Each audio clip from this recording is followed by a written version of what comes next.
Halo teman-teman Assessment Center, kali ini kita akan membahas mengenai observasi dalam Assessment Center. Sebelum mengetahui lebih lanjut, kita lihat dulu yuk tugas dari seorang asesor. Apa sih tugas seorang asesor?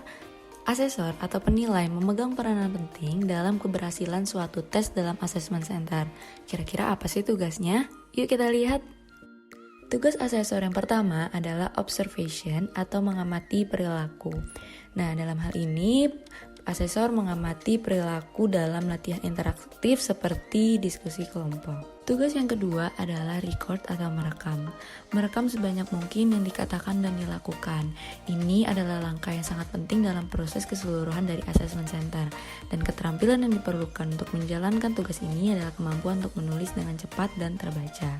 Tahap selanjutnya adalah klasifikasi. Mengklasifikasikan bukti perilaku dan menghubungkannya dengan kompetensi yang relevan.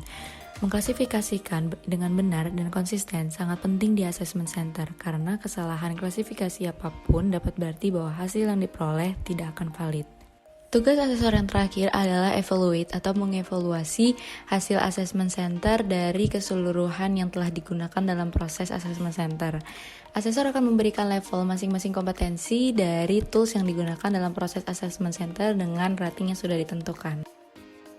Berbicara mengenai observasi, observasi merupakan melibatkan pengamatan fakta, peristiwa, atau perilaku tertentu yang terkait dengan pengembangan kerja dan hasil pengembangan kerja. Dalam observasi, perilaku peserta akan diamati oleh asesor. Asesor akan mencatat secara rinci apa yang dikatakan dan dilakukan oleh peserta. Nah, selanjutnya dalam mengamati perilaku selama assessment center, asesor mencatat secara rinci apa yang dikatakan dan dilakukan peserta selama diskusi pemecahan masalah secara kelompok. Pengamatan perilaku memberikan pernyataan spesifik tentang tindakan yang dapat diamati dan juga tidak mengandung kesimpulan. Assessment center sering dipahami sebagai tempat atau bangunan fisik untuk melakukan kegiatan penilaian kompetensi. Assessment center sebenarnya dapat dilakukan dimanapun, namun pelaksanaan kegiatan penilaian kompetensi di gedung atau lokasi yang dibangun khusus akan memiliki lebih banyak keuntungan. Saat mengobservasi peserta asesmen dalam kegiatan latihan simulasi, keterampilan yang diperlukan oleh asesor adalah kemampuan berkonsentrasi untuk jangka waktu yang cukup lama, lalu kemampuan untuk tidak melakukan judgement, dan menjaga bahasa tubuh pasif agar pengamatan dapat dilakukan dengan baik.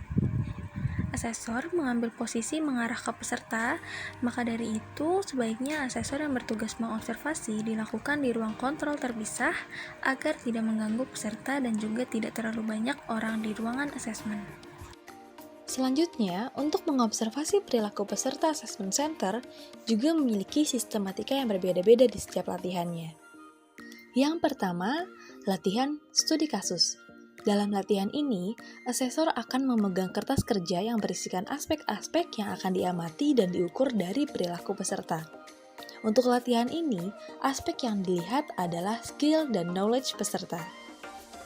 Cara kerja asesor adalah dengan menandai atau menceklis kertas kerja apabila aspek tersebut muncul dari perilaku peserta. Kedua, dalam latihan intre, peserta akan diberikan kertas soal yang terdiri dari beberapa lembar yang digabungkan dengan klip. Nantinya, asesor akan mengamati cara peserta dalam membuka soal. Apakah dengan cara melepas klip kemudian mensejajarkan kertas di meja, atau membuka kertas tanpa melepaskan klip. Aspek yang dinilai dari latihan ini adalah perilaku eksploratif, communication skill, dan decision making.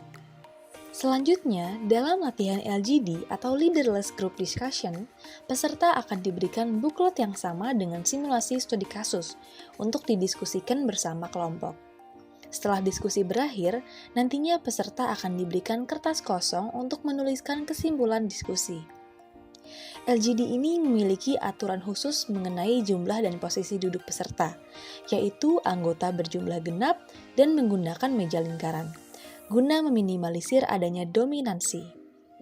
Dalam kegiatan ini, asesor akan melihat apakah peserta memfokuskan perhatiannya pada tugas kelompok tersebut. Kemudian, asesor akan mengamati perilaku peserta selama LGD berlangsung, yaitu 45 menit. Dalam latihan role play, asesor dan peserta dalam kegiatan ini akan memegang dua naskah yang berbeda. Tujuannya adalah untuk menstimulasi terjadinya perdebatan, sehingga akan terlihat kepribadian atau karakter peserta yang sebenarnya. Maka itulah yang akan diukur atau diamati oleh asesor. Dari sudut pandang manajemen pengembangan, tujuan mengamati perilaku karyawan dan hasil pengembangan kerja bukanlah sebagai tolak ukur terhadap karyawan itu, tetapi untuk mengidentifikasi dan menggambarkannya guna membantu karyawan tersebut berhasil dan terus mengembangkan dirinya dalam hal keterampilan, pengetahuan, dan juga pengalaman. Kemudian, bagaimana sih cara terbaik untuk merekam observasi? Jadi, observasi itu harus didasarkan pada perilaku manusia itu sendiri, karena nantinya hasil observasi akan digunakan untuk membuat penilaian kompetensi sekaligus sebagai bukti dalam tahap umpan balik. Oleh karena itu, observasi harus dicatat secara akurat, meliputi perilaku nonverbal, perkataan, dan rincian waktunya menggunakan formulir observasi yang telah disiapkan. Nah, perekaman biasanya dilakukan saat benar-benar mengamati saja, sehingga ada kemungkinan untuk tidak merekam setiap detail perilaku, terutama dalam kegiatan kelompok di mana asesor mungkin mengamati 2 atau lebih dari peserta. Asesor juga harus mencatat kata-kata kunci dan tindakan yang dilakukan oleh peserta selama sesi berlangsung. Lalu, terdapat kemungkinan kesalahan dalam pencatatan. Misalnya, yang pertama, pengamat membuat pernyataan umum seperti budi orang yang sangat baik.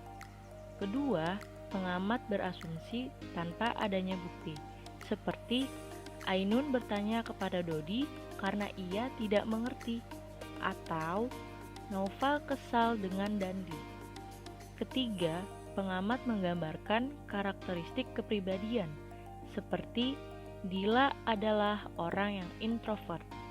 Nah, bias dan kesalahan asesor dapat diminimalkan melalui diskusi dalam sesi integrasi, di mana perbedaan pengamatan dapat diselesaikan.